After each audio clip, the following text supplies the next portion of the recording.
کے مسائل کے حل کے لیے ٹھوس اقدامات کرنے کی کوششیں ہو رہی ہیں۔ اس کے ساتھ ہی پاکستان کے شہروں میں گو کے مسائل بے پناہ ہیں، لوڈ شیڈنگ کا مسئلہ ہے، بجلی کی کمی کا مسئلہ ہے، پاکستان میں کرپشن کے بے پناہ مسائل سر اٹھا رہے ہیں، لیکن اس کے باوجود بھی خود اعتماد پاکستانی اپنی قسمتیں بدل بھی رہے ہیں۔ ایسی شاندار مثال 63ویں یوم آزادی کے لیے ہم نے چنی ہے سیالکوٹ کے شہر کی، جہاں پر سیالکوٹ کے تاجروں نے، شہریوں نے اپنی قسمت بدلنے کا فیصلہ کیا ہے اور یہ قسمت وہ واقعی بدل رہے ہیں۔ سیالکوٹ کیسے اپنی قسمت بدل رہا ہے اور کس طرح سے اپنی مدد آپ کے اس زرعی اصول کو اپنا رہا ہے، یہ ہم دکھاتے ہیں ایک خصوصی رپورٹ کو، خصوصی رپورٹ میں جو ہمارے نمائندہ خصوصی نوید احمد نے سیالکوٹ پہ ترتیب دی۔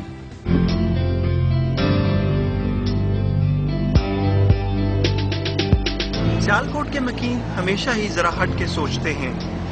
جی ٹی روڈ یا کسی بھی موٹر وے سے پرے اس شہر اقبال کے تاجروں کی قوت ارادی دیکھیے کہ اپنا ایئرپورٹ تک بنا لیا، جو جدید ترین ایئر ٹریفک کنٹرول سسٹم اور لینڈنگ سہولیات سے لیس ہے۔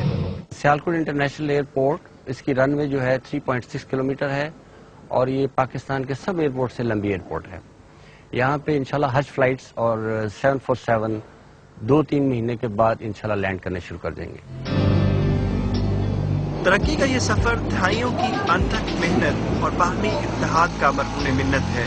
تقریباً 1 صدی پرانی فٹ بال سازی کی اس صنعت کو دنیا سے منوانے کا سہرا یہاں کے ہنرمند انور خواجہ مرحوم کے سر ہے۔ میرے والد مرحوم انور خواجہ نے 1951 میں انور خواجہ انڈسٹریز کی بنیاد رکھی اور سب سے پہلے سیالکوٹ میں فیفا اپرووڈ بال بنایا۔ پھر وہ دنیا میں مختلف ممالک میں گئے اور اس بال کو انٹروڈیوس کرایا اور برانڈز کو اٹریکٹ کیا۔ آج اس فیکٹری میں بنے سالانہ 20 لاکھ فٹ بال، ہاتھ سے سلے کرکٹ بال، رولر ہاکی اور فیلڈ ہاکی سٹکس پوری دنیا میں مقبول ہیں۔ سیالکوٹ کی معیشت کا زیادہ تر انحصار ان فٹ بالوں پر ہے، جو جہاں فیفا کے معیارات کے مطابق خام مال سے 1 ماہ کے اندر 10 لاکھ کی تعداد میں تیار کیے جاتے ہیں، جن میں سے 9 لاکھ سے زائد کی سلائی دور دراز گاؤں میں ہوتی ہے۔ مخلص تاجر قیادت کے ساتھ ساتھ یہاں کے ہنرمند بھی قابل تحسین ہیں، جو آج سیالکوٹ کی پہچان بن چکے ہیں۔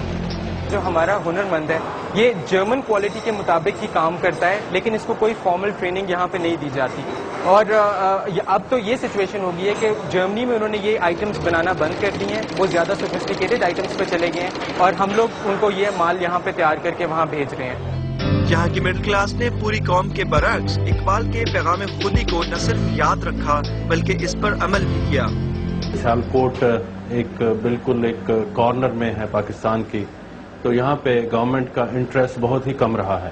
بزنس کمیونٹی کے بڑوں نے 1982 میں فورم بنایا جو Sialkot chamber of commerce industry کی شکل میں، پھر ہمارے شہر کی تقدیر بدلنا شروع ہوئی۔ 1999 میں چیمبر نے اور ٹریڈ باڈیز نے یہ ایک فیصلہ کیا کہ ہم اپنی ایکسپورٹ کا 0.25% ایکومولیٹ کریں گے اور 2/3 گورنمنٹ آف پنجاب اس کو شیئر کرے گی، وہ ہم اپنی شہر کی ڈیولپمنٹ کے اوپر لگائیں گے۔ سب سے پہلے ہم نے اپنی روڈز کو کنسٹرکٹ کیا۔ یہاں جگہ جگہ انفرادی ترقی کی حیران کن مثالیں بکھری ہوئی ہیں۔ یہ میرا خاندانی بزنس نہیں ہے، میں 1992 میں یہ کمپنی سٹارٹ کی اور 2009 تک ہم پاکستان میں سب سے بڑے ایکسپورٹرز کلبز کے بن گئے اور ہم سالانہ 30 لاکھ پیئر بناتے ہیں اور ہم نے مختلف ملکوں میں ایکسپورٹ کر رہے ہیں، فرانس میں، اٹلی میں، اسپین میں، USA میں، اور ہم نے مزید ایکسپینشن بھی کی ہے پاکستان میں بھی، اور ایک فیکٹری ہماری ویتنام میں بھی لگ گئی ہے اور ہم مزید پاکستان میں اور ایکسپینشن کر رہے ہیں۔ کھیلوں، آلات جراحی اور چمڑے کی صنعتوں میں شاندار کامیابی کے بعد اب یہاں نئے تجربوں کا رجحان ہے۔ ندیم قریشی نے 2001 میں ریسنگ موٹر سائیکل سواروں کے لیے جوتے بنانے شروع کیے، جو پہلے صرف اٹلی اور چین کا خاصہ تھے۔ Every year we are almost doubling our export since last 8 years. تقریباً $2.5 million کی ایکسپورٹ کر رہے ہیں اس پروڈکٹ میں۔ قوت ارادی اپنی جگہ، مگر بنیادی صنعتی ضرورتیں پوری نہ ہونے سے ترقی کا یہ سفر اور کٹھن ہوتا دکھائی دیتا ہے۔ میرا جنریٹر تو چل رہا ہے، لیکن جو میرے وینڈرز ہیں ان کے چھوٹے چھوٹے کمپوننٹس مجھے ڈیلیور کرنے ہیں، ان کے پاس بجلی نہیں ہے۔ بجلی تو ہونی چاہیے نا، کم از کم کام کرنے کے لیے بجلی بڑی ضروری ہے۔ اور دوسرا سب سے بڑا پرابلم ہے کہ کوئی فورن بائر ادھر آنے کے لیے تیار نہیں ہے، کیونکہ سیکیورٹی کی سچویشن اتنی ورس ہے کہ کوئی بائر ادھر آنے کے لیے تیار نہیں۔ اور اگر کوئی باہر آنے کے لیے تیار بھی ہے تو اس کو انشورنس کمپنی کوریج نہیں دیتی. نامساعد حالات کے باوجود چمڑے کی مصنوعات کی برآمد کا 55% صرف سیالکوٹ میں تیار ہوتا ہے، جو جائز حکومتی سرپرستی سے کئی گنا بڑھ سکتا ہے.